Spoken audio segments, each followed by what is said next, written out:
A desert planet with twin suns. Hello there. It's over, Anakin! I have the high ground! That's f***ing Obi-Wan Kenobi. Welcome back to Twin Sun Talks, folks. I'm your host, Jonah Liu. Thank you so much for listening, and welcome to this week's Obi-Wan Kenobi review and breakdown. We're going through episode 4 today, so without further ado, let's dive into I Have Spoken. I have spoken.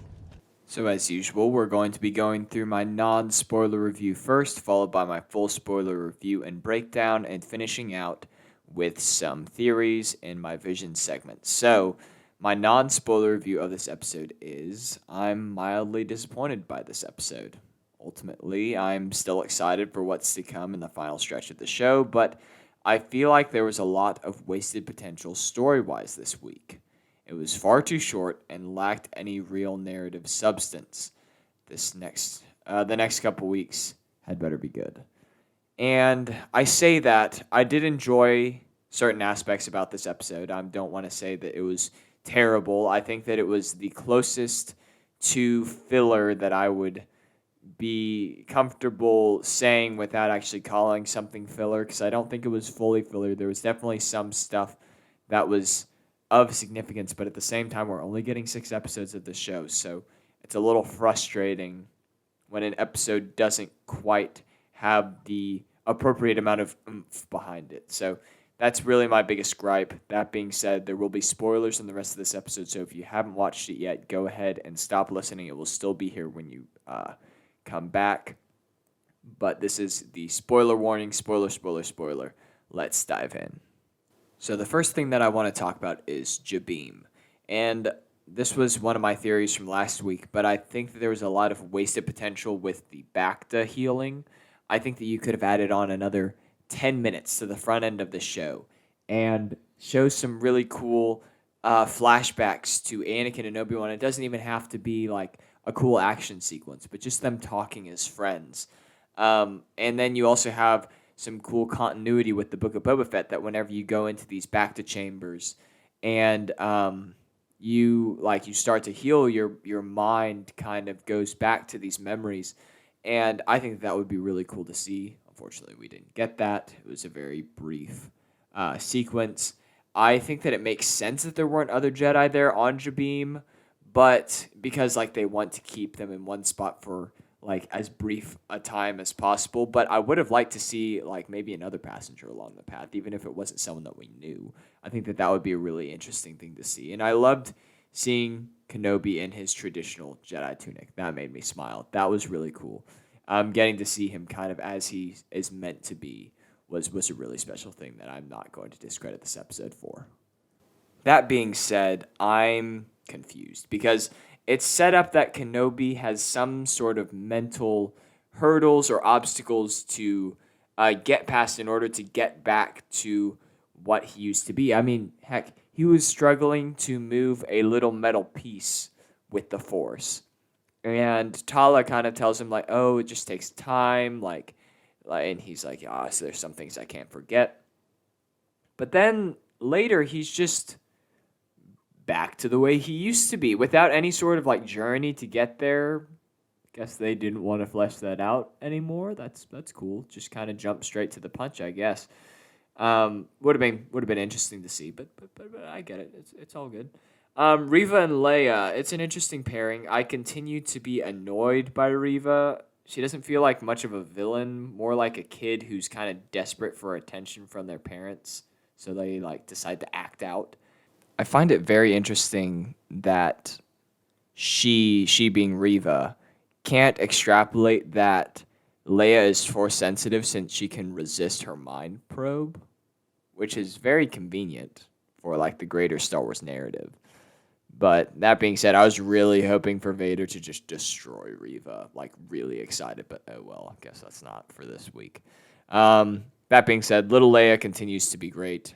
That's nothing new. I don't have anything too new to say about that, but I still really like her character. I like Tala a lot. I think that her character is very well casted, very well played, very interesting.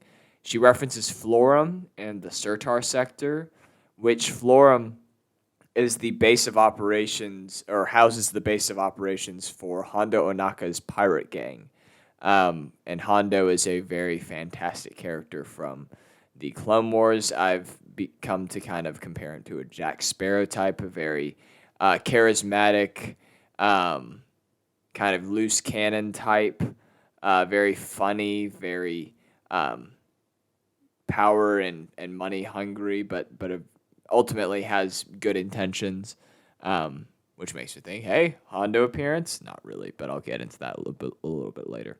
I like the prequel throwback with Obi-Wan swimming up to the base, and I thought that his infiltration was really cool. Him saving Leia, sort of a Star Killer style scene where the lights go out and his blade is the only thing that lights up the room. That was dope. I liked watching him fight. It was really cool, very refreshing. Even though it kind of contradicts what they were saying earlier about him not being fully with it, it was still cool to see.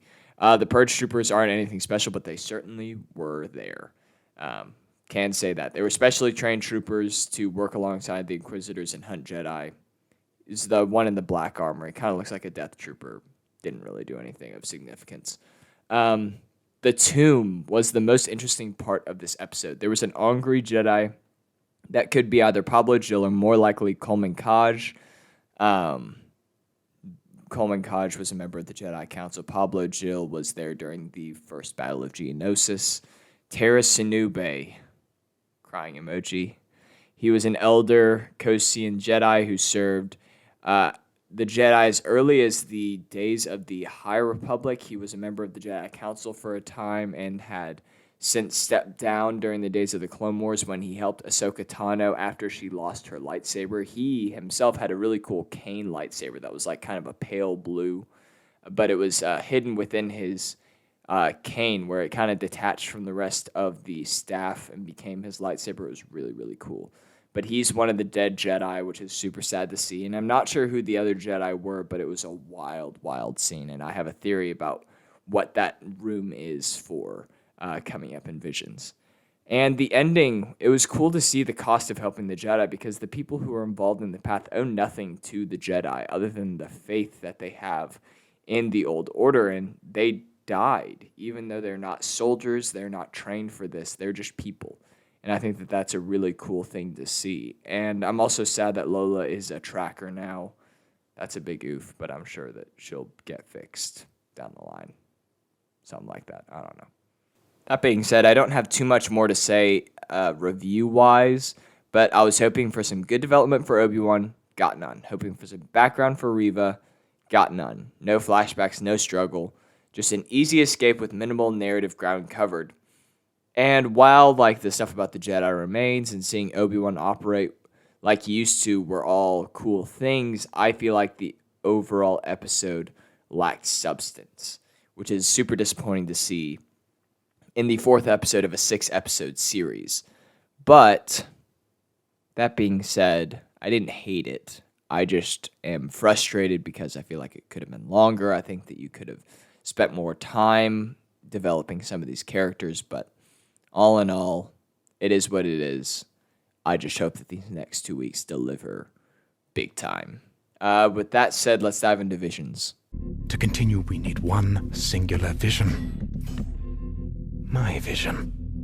So I don't have too much from this episode just because I don't feel like there was too much new stuff to go off of, but I do think that the Jedi remains are harvested to help Palpatine's cloning process, which we see the byproduct of during The Rise of Skywalker, but this is because it was nearly impossible to clone an organism while retaining Force sensitivity. So, like, say you were to clone a Jedi, that Jedi's clone probably wouldn't be as strong with the Force as the original Jedi.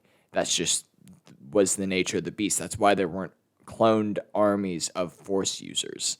It just wasn't a viable process. It was very, very difficult to develop. And so I can't think of any other reason why the Empire would preserve Jedi remains, so that's my best guess.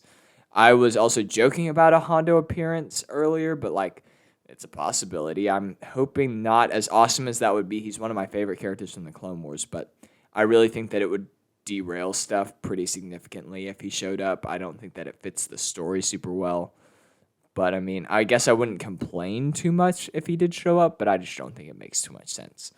Like I said, I don't have too many other theories that are, like, new. This episode didn't give too much new to go on, but Obi-Wan and Vader are still going to have another fight. Reva's still going to get some sort of redemption. And hopefully we get some really fantastic stuff in the next couple weeks, because today, in my opinion, was a miss. Regardless of the cool nuggets we got, it just didn't quite do what it needed to do narratively to keep this story where it needed to be. So that's a little disappointing, but that being said, I'm still optimistic. I think that the show's going to land on its feet ultimately, and this is just going to be kind of a, wish they had done more, but oh well. I think that these next 2 episodes are going to be really fantastic. So that being said, make sure you tune in next week for that. We're going to have an ability to speak coming out next Friday. So it's going to be 3 episodes in 1 week. It's going to be a busy week, and I hope that y'all enjoy everything that I have coming to y'all. So that being said, you've taken your first steps into a larger world. May the force be with you, and I will see y'all in the next episode. Bye, friends.